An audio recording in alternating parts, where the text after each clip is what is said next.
यही कानून के साथ है। हमारी जुडिशरी इतना जबरदस्त जुडिशियल फ्रीडम, जुडिशियल इंडिपेंडेंस, संविधान का मूल ढांचा है, सब बातें बढ़िया हैं। पर जिस देश की आबादी में 2,70,000 लोग अंग्रेजी मातृभाषा वाले हों, उस देश का सुप्रीम कोर्ट सारे निर्णय अंग्रेजी में ही देगा, ये कहां का लोकतंत्र है? यहां आपका जो जुडिशियल इंडिपेंडेंस है या जुडिशियल रिस्पॉन्सिबिलिटी है, वो कहां चली जाती है उस समय?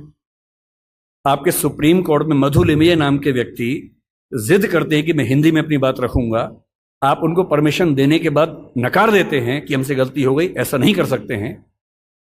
मेरे देश में, मेरे सुप्रीम कोर्ट में अपनी भाषा में आप बोल भी नहीं सकते।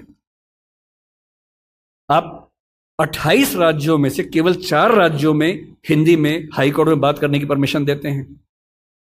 पर लोकतंत्र का मतलब क्या होता है?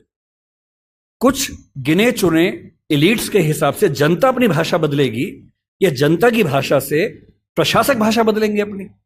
अगर लोकतंत्र है तो लोकतंत्र में जनता की भाषा ही केंद्र में होनी चाहिए, कोई और भाषा केंद्र में कैसे हो सकती है? पर हम लोग इतने आदी हो चुके हैं, हम स्लेव मेंटेलिटी के इतने अभ्यस्त हो चुके हैं कि हम ये प्रश्न कभी नहीं करते। हमारे सुप्रीम कोर्ट के चीफ जस्टिस या कोई जज हिंदी में क्यों नहीं बात कर पाते? और नहीं कर पाते, मैं फिर बार बार कह रहा हूं, मामला सिर्फ हिंदी का नहीं।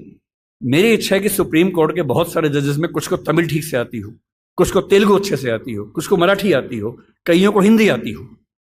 और बेंच का फैसला करते हुए यह भी एक पॉइंट ध्यान में रखा जाए कि मामला कहां का है और उस मामले में ऐसे जज को प्राथमिकता मिले जो उस भाषा को जानता हो, ताकि केस मेरा है, मुझे हिंदी आती है, मेरा वकील अंग्रेजी में कुछ कुछ बोला, जज ने कुछ कुछ बोला, फैसला हो गया, मुझे पता ही नहीं कि क्या हुआ, और इतने में पुलिस आके मुझे ले गई और मैं परेशान हूं कि हुआ क्या। मेरे मामले के किसी प्रसंग में मेरी भूमिका ही नहीं है, क्योंकि सारी प्रक्रिया दो ऐसे व्यक्तियों के बीच में चल रही है जिनके पास एक भाषा है जो मेरी भाषा नहीं है, जबकि मामला मेरा है, और कहने को लोकतंत्र है। ये लोकतंत्र नहीं है, ये भाषा के स्तर पर तानाशाही है, बुरी चीज है। और मैं जब भी ये बात कहता हूं, बार बार कहता हूं, ज्ञान की भाषा के तौर पर अंग्रेजी का सम्मान करना जरूरी है, क्योंकि रिसर्च आप उसके बिना नहीं कर पाएंगे।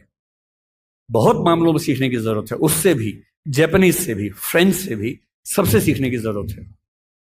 लेकिन आपके देश के सुप्रीम कोर्ट में, हाई कोर्ट में आपकी भाषा में बात ना होती हो, ये बुरी बात नहीं है, शर्मिंदगी की बात है।